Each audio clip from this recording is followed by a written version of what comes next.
Hello, my name is Tom Bertrand, and welcome to the Legendary Golf Instruction Series. In this segment, we're going to learn how to lay off the club. And many golfers, even beginners, intermediates, advanced golfers too, have heard that term, laying the club off. Is it important? Does it happen naturally? Um, is it necessary for a good golf swing?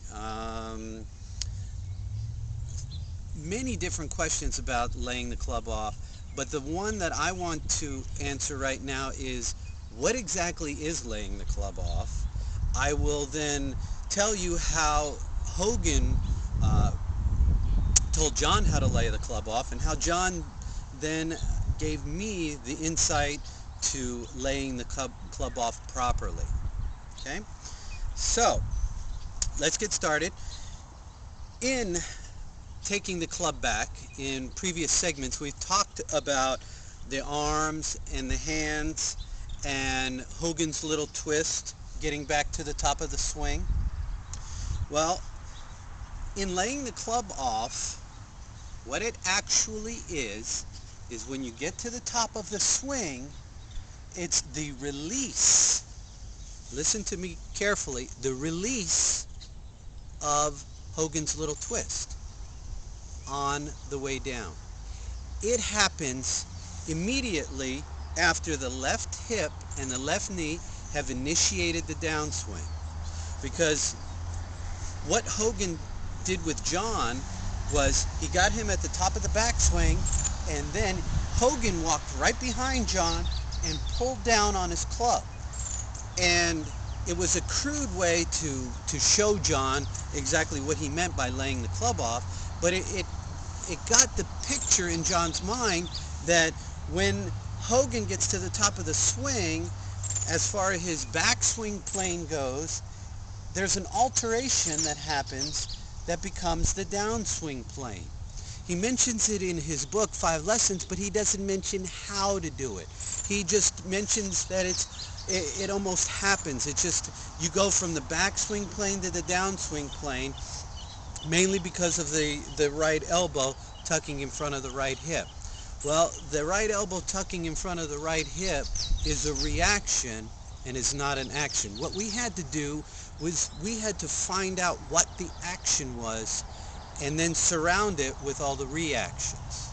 So, let's get to the top of the swing, and I'm going to show you exactly the action involved in laying the club off, and then show you the reactions as well. Okay? And in so doing, how John came to me to show me exactly how to lay the club off. So, here I am. I'm hitting balls, and I'm not hitting them very well. And John's over there watching, and John says, "Come here." And so I go over to him, and he says to me, he says, "Tom," he says, "from the top of the backswing, how do you initiate the downswing?"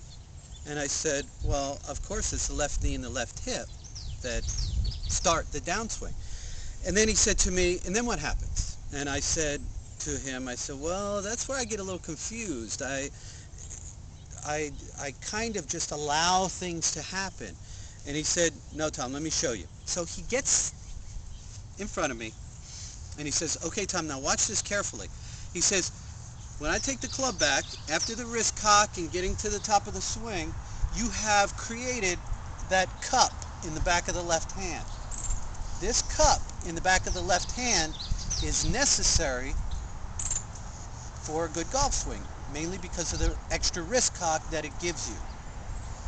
So, once you're at the top of the backswing and you have initiated the downswing with the lower body, with the left knee and the left hip, John says, Hogan says, that you release the cup in the back of the left hand, and in so doing, this action of releasing the cup in the back of the left hand brings the hands down, which then brings the right elbow closer and more in front of the body.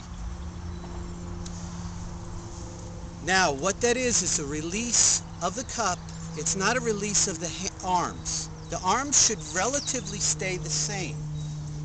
This left arm is going to relatively stay the same at this point in time in the downswing.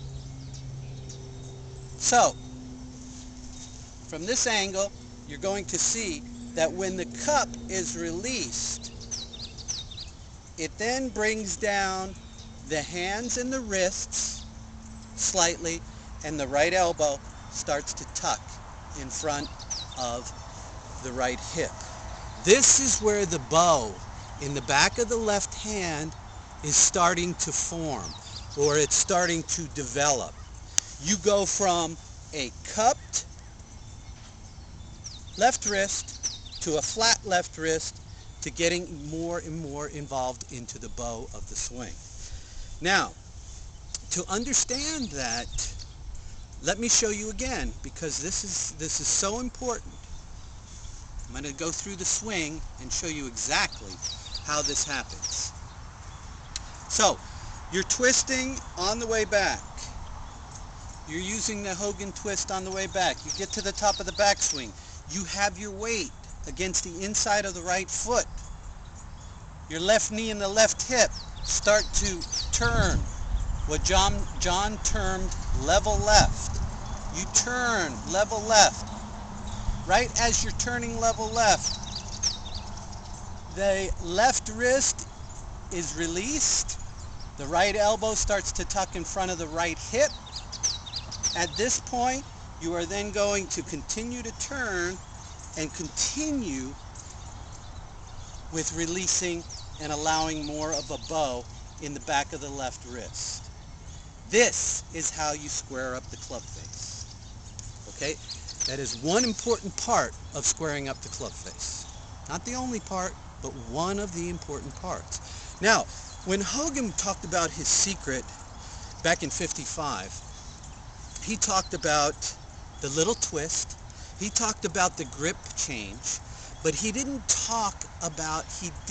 reveal how he allowed the cup to go and then get to impact with that bow in the back of the left wrist. Many pros at that time were talking and trying to use Hogan's swing, his twist. So once he got to the top of the backswing, or once they got to the top of the backswing, and they released their hips and their left hip, left knee, and they started going into the swing, if you do not release this cup on the way down, if you do not release it and you wait too late, the club face is going to be wide open and everything's going to go right. And that's what was happening to a majority of the people that tried to use Hogan's secret, Hogan's twist. It was a bunch of baloney, ba ba ba. And this is where Hogan even said at that time that this probably won't be good for the average golfer, because he didn't give enough information fully on how to use the secret.